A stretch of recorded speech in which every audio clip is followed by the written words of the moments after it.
Bismillahirrahmanirrahim. Alhamdulillahirabbil alamin. Allahumma shalli wa sallim ala sayidina Muhammadin miftahi babi rahmatillah adada ma fi ilmillah salatan wa salaman daimain bidawami mulkillah wa ala alihi wa sahbihi.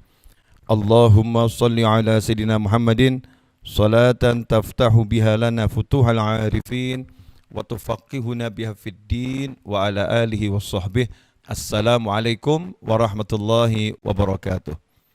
Sahabatku yang dimuliakan Allah, kaum muslimin dan muslimat dimanapun antum berada, alhamdulillah pada hari Ahad yang cerah ini kita dapat bersama-sama berkumpul untuk mengikuti tabligh akbar online dalam keadaan sihah wal afiyah.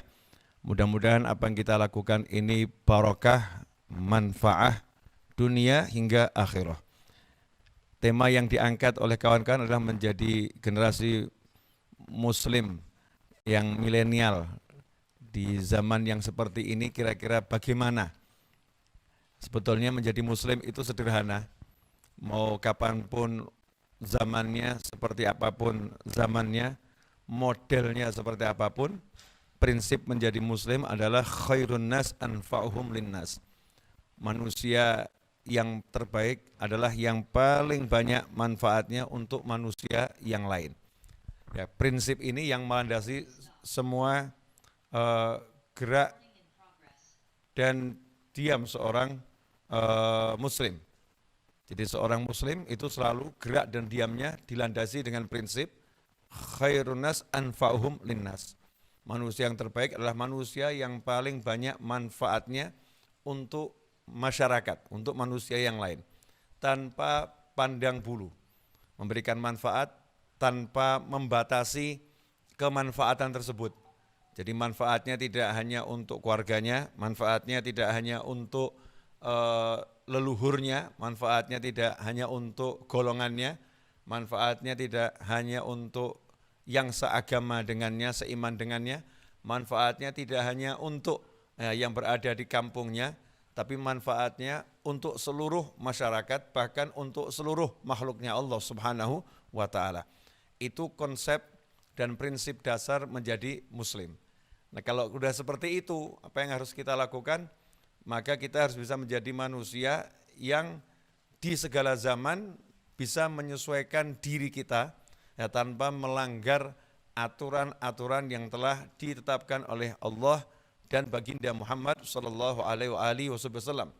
Nah, terutama di zaman digital nih, zaman yang semuanya serba digital. Mic yang saya pakai ini, ya ini mic tanpa kabel, wireless, ya tanpa kabel. Kemudian dimensi yang kita pakai juga bukan dimensi dunia nyata.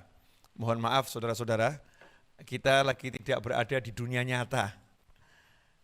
Dunia kita ini sebetulnya saat ini enggak ada ini. Disebut dunia maya. Dunia angka biner, angka 0 dan 1. Yang dikelola sedemikian rupa oleh software dan dijembatani oleh jaringan sehingga kita bisa tampak ada di suatu layar monitor. Padahal sebetulnya kita tidak ada di situ. Ya, sebetulnya kita tidak ada di sana. Ini dunia kasat mata yang tampak oleh mata. Nah, dunia tak kasat mata yang tampak oleh mata. Dunia maya tapi yang bisa dinikmati visual bahkan audio visual oleh kita bersama.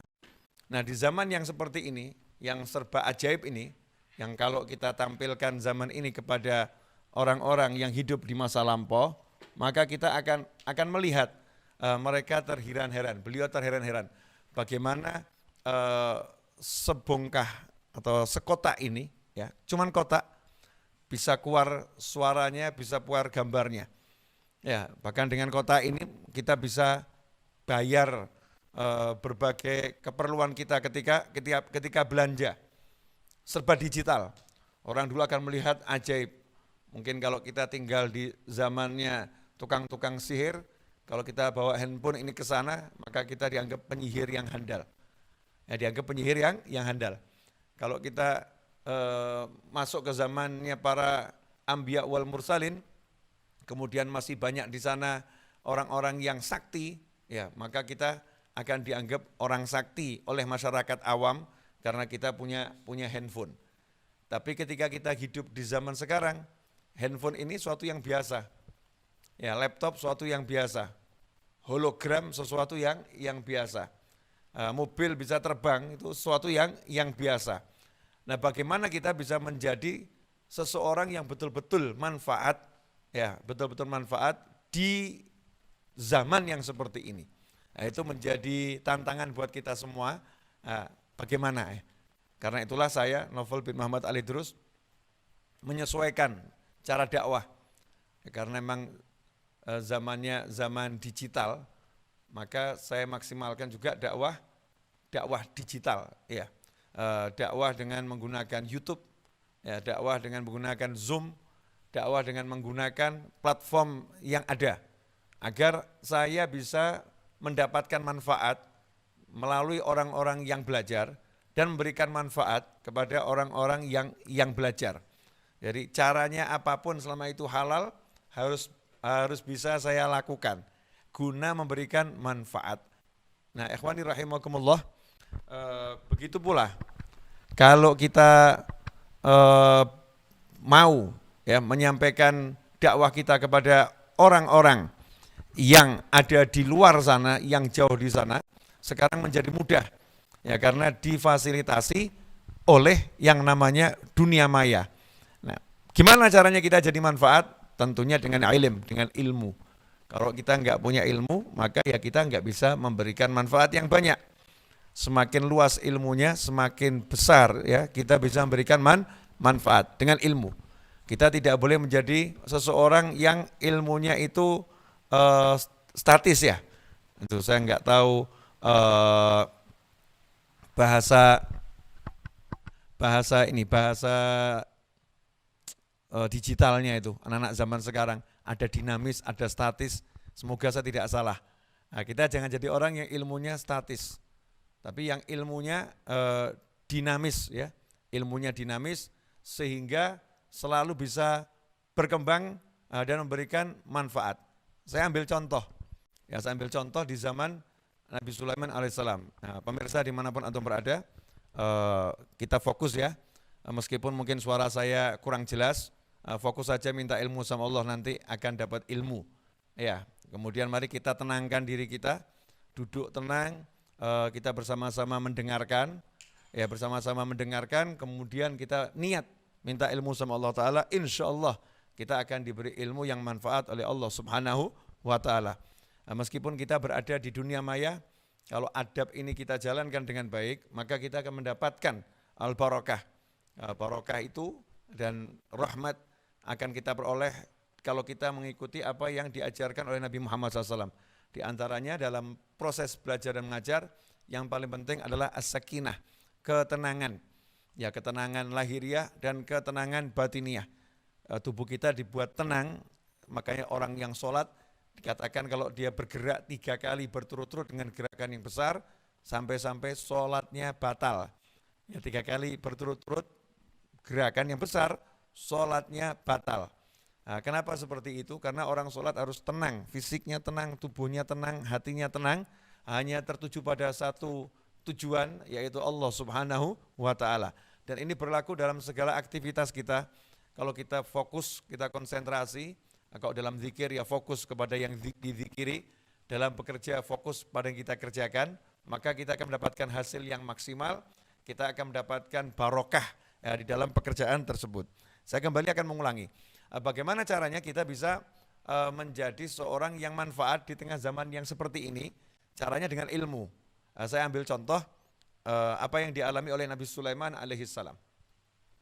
Nabi Sulaiman alaihissalam bukan seorang nabi yang punya kemampuan ya di zaman itu, bukan seorang nabi yang punya kemampuan super, bukan.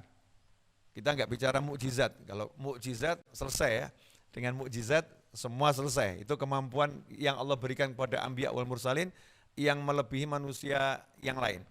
Tapi sebagai manusia biasa, Bashar sebagai manusia biasa, di masa itu Nabi Sulaiman memiliki yang namanya al-ilm. Kami berikan Sulaiman itu kefahaman, ya, yang lebih daripada Nabi Dawud alaihissalam, punya ilmu. Nah, dengan ilmu ini Nabi Sulaiman alaihissalam akhirnya bisa menjadi yang terhebat, ya, di tengah-tengah kekuatan-kekuatan hebat di zamannya. Contoh, ketika Nabi Sulaiman alaihissalam punya tugas untuk mendakwahi Ratu Balqis. Ya, tugas untuk mendakwahi Ratu Balqis yang menyembah matahari bersama kaumnya. Sementara kerajaan Balqis itu kekuatannya luar biasa. Kerajaan yang dipimpin oleh seorang ratu yang bijaksana. Wanita. Ya, wanita yang bijaksana, didukung oleh orang-orang yang hebat yang kuat.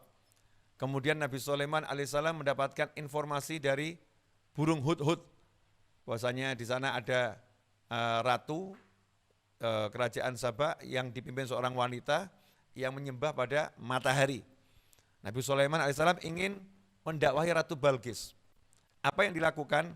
Apakah Nabi Sulaiman alaihissalam kemudian mendatangi Ratu Balqis ke sana, kemudian mendakwahkan, ya, Islam kepada Ratu Balqis secara langsung saat itu?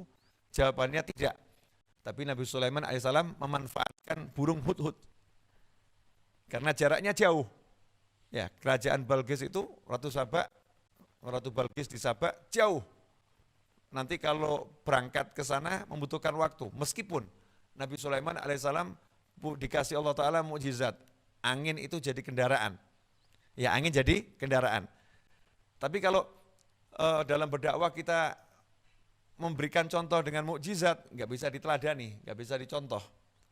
Makanya Allah Ta'ala ketika dakwah kepada Ratu Balqis, itu tidak ditunjukkan mukjizatnya Nabi Sulaiman alaihissalam. Tapi yang ditunjukkan adalah bagaimana menggunakan sarana yang ada di sekitarnya. Saat itu ada sarana namanya burung hudhud. Ya, burung hudhud ini mampu terbang jauh dan punya kecepatan yang cukup kuat. Cepat, dan pandai. Amanat. Maka Nabi Sulaiman alaihissalam memberikan sepucuk surat. Walaupun Nabi Sulaiman alaihissalam bisa berbicara dengan burung, ya, tapi yang mau diajak bicara bukan burung. Yang mau diajak bicara adalah manusia. Maka Nabi Sulaiman berbicara dengan lisannya manusia. Karena itu tidak dijadikan burungnya bisa bicara dengan bahasa manusia. Nabi Sulaiman alaihissalam tidak minta sama Allah, rubah burungnya agar bisa menyampaikan pesanku kepada Ratu Balqis, sehingga burungnya bisa bicara seperti manusia, atau Ratu Balqis dibuat bisa mendengar ucapan Nabi Sulaiman jarak jauh, atau bisa memahami ucapan burung. Tidak itu. Nah, tetapi Allah Ta'ala mengajarkan pada Nabi Sulaiman untuk menulis sepucuk surat. Nah, ini indah sekali. Ya, sepucuk surat ditulis kemudian dikirimkan lewat burung. Nah, ini suatu hal yang biasa. Kalau dulu orang kirim surat pakai merpati, ini kirim suratnya lewat burung hudhud. Terbang nih burung ke kerajaan Balqis, ya, ke Sabah. Nah, sampai di sana burung hudhud pun melemparkan surat itu, yang diparuhnya dilemparkan ke tempat Ratu Balqis biasa melakukan ritual menyembah matahari. Ya, kalau melakukan ritual menyembah matahari, biasa melakukan ritual di sana, maka suratnya dimasukkan di situ. Itulah pertama kali yang buat Balqis itu kagum. Kenapa? Karena tidak ada yang bisa menjangkau ruangan itu. Ruangan itu ruangan yang sangat istimewa, yang dijaga ketat, dan tempatnya tinggi, sehingga tidak ada seorang pun yang bisa sampai ke sana, ya, kecuali yang diizinkan oleh ratu, yang diizinkan oleh pemimpinnya. Ruangan khusus, ya, ruangan VVIP yang sangat rahasia dan dijaga ketat. Tapi bagaimana bisa ada sepucuk surat? Ya, ternyata surat ini dibawa oleh seekor burung. Nah, ini menunjukkan apa yang dilakukan oleh Nabi Sulaiman alaihissalam sudah sangat hebat. Bagaimana beliau alaihissalam menyesuaikan, ya, cara dakwahnya dengan kondisi yang ada, tanpa harus mengirimkan orang banyak, tanpa harus mengirimkan pasukan, ya, tanpa harus mengirimkan utusan-utusan yang nanti akhirnya menyebabkan banyak kegaduhan. Maka cukup dikirimkan seekor burung yang intinya suratnya bisa nyampe. Ya, suratnya bisa nyampe. Surat itu kemudian dibaca oleh Ratu Balqis. Ya, dibaca oleh Ratu Balqis yang diawali dengan Bismillahirrahmanirrahim, yang di situ Nabi Sulaiman menunjukkan kebesarannya, kekuasaannya. Datang saja kamu kepada saya dalam keadaan sudah tunduk, ya, menyerah. Jangan menunjukkan kebesaran kerajaanmu. Kalau memang enggak mau seperti itu, ya sudah. Nah, nanti terpaksa baru kami kirimkan kekuatan militer. Kita enggak akan bahas isi suratnya, tapi yang akan kita bahas apa yang dilakukan Nabi Sulaiman alaihissalam yang paham betul bahwasanya Balqis, seorang ratu yang bijaksana ini, nanti akan mendatangi Nabi Sulaiman alaihissalam. Maka Nabi Sulaiman alaihissalam membuat istana dadakan. Ya, buat ruang tamu dadakan yang sebelumnya belum dibuat. Tiba-tiba dibuat, ya, untuk mengislamkan Ratu Balqis. Ya, untuk mengislamkan Ratu Balqis. Coba kita lihat nih. Ya, untuk mengislamkan satu kerajaan dengan cara mengislamkan ratunya dulu, pemimpinnya diislamkan, maka Nabi Sulaiman alaihissalam tidak mengucapkan wahyu-wahyunya Allah, tidak menyampaikan nasihat-nasihat tentang tauhid dan lain sebagainya, tetapi yang nomor satu adalah bagaimana agar hatinya tunduk. Ya, agar hatinya Ratu Balqis bisa tunduk, maka Nabi Sulaiman alaihissalam membuat sesuatu yang sesuai dengan pola pikir Ratu Balqis. Ratu Balqis ini di kerajaan Sabak memang dikenal orang-orangnya ahli bangunan. Ya, orang-orangnya arsiteknya hebat. Ya, arsitekturnya cakep, orang-orangnya hebat. Maka harus dibuat kagum dulu. Ya, dibuat kagum, maka yang dilakukan harus lebih hebat dari mereka semua. Agar bisa memberikan manfaat ke hati, maka harus dibuat kagum dulu. Bagaimana caranya Ratu Balqis biar kagum? Nabi Sulaiman membuat kerajaan yang enggak sembarang kerajaan, ruang tamu khusus dibuat untuk Ratu Balqis dengan lantai yang terbuat dari marmer yang tembus pandang, kemudian di bawah marmer tadi sudah ada hamparan air, kolam yang sangat besar, yang mana di kolam itu ikan-ikan bisa hidup. Ini satu teknologi yang saya sendiri kalau merenungkan di zaman ini seperti apa itu ya. Teknologi yang dipakai Nabi Sulaiman alaihissalam, bagaimana beliau bisa membuat satu ruangan di tengah padang Sahara, yang ruangan itu full air, sehingga tidak ada kebocoran, atau mungkin airnya mengalir terus, yang itu sampai sekarang jadi pertanyaan saya. Apakah airnya dibuat mengalir terus? Karena dibutuhkan oksigen agar ikan bisa hidup di bawahnya. Kemudian marmer di atasnya, marmer yang seperti apa kira-kira besarnya, sehingga sambungannya enggak kelihatan. Ya, sambungannya tidak kelihatan. Ketika Ratu Balqis berjalan di atasnya, sampai-sampai itu dikira air. Ya, karena beningnya marmer tersebut seperti kaca tapi bukan kaca. Dikira air. Detil betul yang dilakukan Nabi Sulaiman alaihissalam dalam membuat bangunan dadakan untuk menyambut Ratu Balqis tersebut. Hasilnya apa? Ketika melihat semua itu, Ratu Balqis paham, ini bukan sembarang manusia ini yang bisa buat seperti ini. Saya sudah menguasai semua teknologi. Saya tahu teknologinya bangunan ini, saya paham betul. Ini manusia nggak bisa buat ini. Ini pasti yang membuat seseorang yang mendapatkan kekuatan dari Tuhan. Mendapatkan kekuatan dari yang maha kuasa. Disitulah makanya ketika Ratu Balqis ditawari atau diajak untuk meluk Islam, langsung beriman kepada Allah Ta'ala dan beriman kepada Nabi Sulaiman alaihi salam sebagai nabi dan utusannya Allah Subhanahu wa Ta'ala. Nah, ikhwani rahimakumullah, yang pengen saya garis bawah ini loh, metode Nabi Sulaiman alaihi salam. Caranya Nabi Sulaiman alaihi salam untuk memberikan manfaat. Beliau berupaya mengambil hati ya Ratu Balqis dengan memberikan sesuatu yang membuat Ratu Balqis kagum sesuai dengan akalnya. Khatibun nas ala qadri uqulihim. Begitu sabda Nabi Muhammad SAW. Ajaklah manusia itu berbicara sesuai dengan tingkat kemampuan akal masing-masing. Kemampuan akalnya seperti apa? Ajak bicara seperti itu. Nah, di zaman sekarang, zaman digital, kalau kita mau dakwah orang itu hidupnya dengan handphone, hidupnya dengan layar, maka kita tidak boleh antipati kepada handphone, tidak boleh antipati kepada layar, karena itu hanyalah sebuah alat. Nah, kita harus bisa menjadikan alat itu berada dalam genggaman kita manfaatkan untuk menebarkan kebaikan. Bagaimana caranya? Nah, disitulah dibutuhkan yang namanya ilmu, ya, dan kerjasama dengan orang-orang yang punya kemampuan. Lihat, Nabi Sulaiman alaihissalam mau kerjasama dengan burung hudhud. Ya, Nabi Sulaiman alaihissalam mau mendelegasikan tugas yang luar biasa kepada seekor burung yang namanya hudhud. Nabi Sulaiman alaihissalam open mind, pikirannya terbuka, mengatakan yang belum iman itu akan beriman. Tidak ada yang dikatakan sebagai musuh, tidak ada yang dikatakan sebagai lawan, tapi semuanya diperlakukan sebagai konsumen. Sementara beliau adalah penjual, yang lain harus beli. Gimana caranya mau beli nanti? Nah, ini yang menjadi pola pikir setiap dai yang mengundang manusia ke jalan Allah Subhanahu wa taala, orang-orang yang menjadi pewaris anbiya wal mursalin, yang meneruskan dakwahnya para nabi dan rasul, dan sebagai kita umat Islam meneruskan dakwahnya Nabi Muhammad sallallahu alaihi wasallam. Kita harus bisa menggunakan semua sarana yang ada. Ya, jangan antipati dengan sarana. Siapa yang punya kemampuan, yuk kita ambil, kita pakai, kemudian kita gunakan untuk menebarkan kebaikan, menebarkan apa yang sudah disampaikan oleh Nabi Muhammad SAW, sehingga rahmat ini betul-betul bisa dirasakan oleh semua orang, yang mana Rasul kita SAW rahmatan lil alamin, diutus oleh Allah Ta'ala sebagai rahmat bagi jagat raya, rahmat bagi alam semesta. Nah, ikhwani rahimakumullah, itu satu contoh. Ya, satu contoh tentang Nabi Sulaiman alaihissalam ketika berdakwah menggunakan teknologi yang sesuai dengan zamannya. Begitu pula Nabi Musa alaihissalam.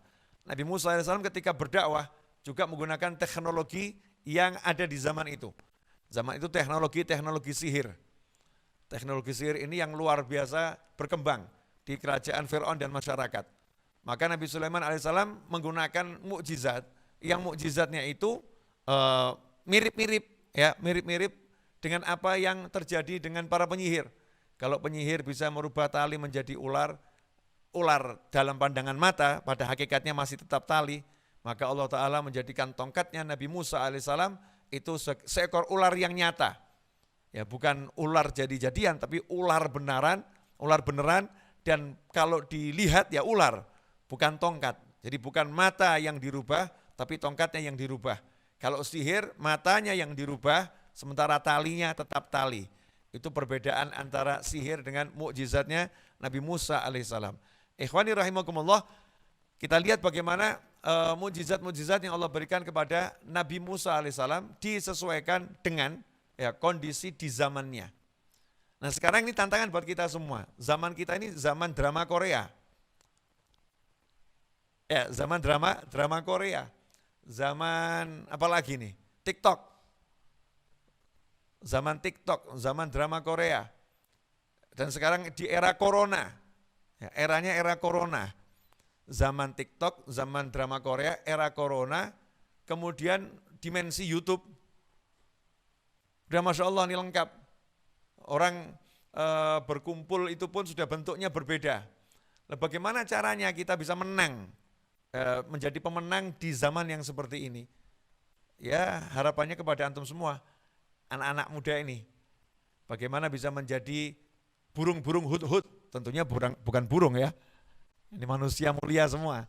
Bisa menjadi burung-burung hudhud yang meneruskan tugasnya Nabi Sulaiman alaihissalam. Bisa menjadi burung-burung hudhud yang meneruskan tugasnya para habaib, meneruskan tugasnya para kiai, ya, menjadi wakil-wakil beliau semua. Yang akhirnya karena hudhud satu kerajaan Islam, kan luar biasa. Ini kalau karena antum tiba-tiba satu desa bisa sholat semua, kan luar biasa. Satu desa bisa sholat karena saya yang menjadi utusannya, yang menjebatani dengan teknologi. Ya, sehingga dakwahnya kiai ini bisa sampai di sana. Dakwahnya pondok ini bisa dinikmati oleh seluruh masyarakat. Banyak pondok-pondok yang luar biasa, ustadz-ustadznya, kiai-kiainya. Tetapi ilmunya terbatas hanya di dalam pondok tersebut. Ya, yang jaraknya 10 kilo tidak bisa menikmati. Nah, bagaimana caranya kita bisa menjadi jembatan? Ya, agar semua orang bisa menikmati dakwah dimanapun berada.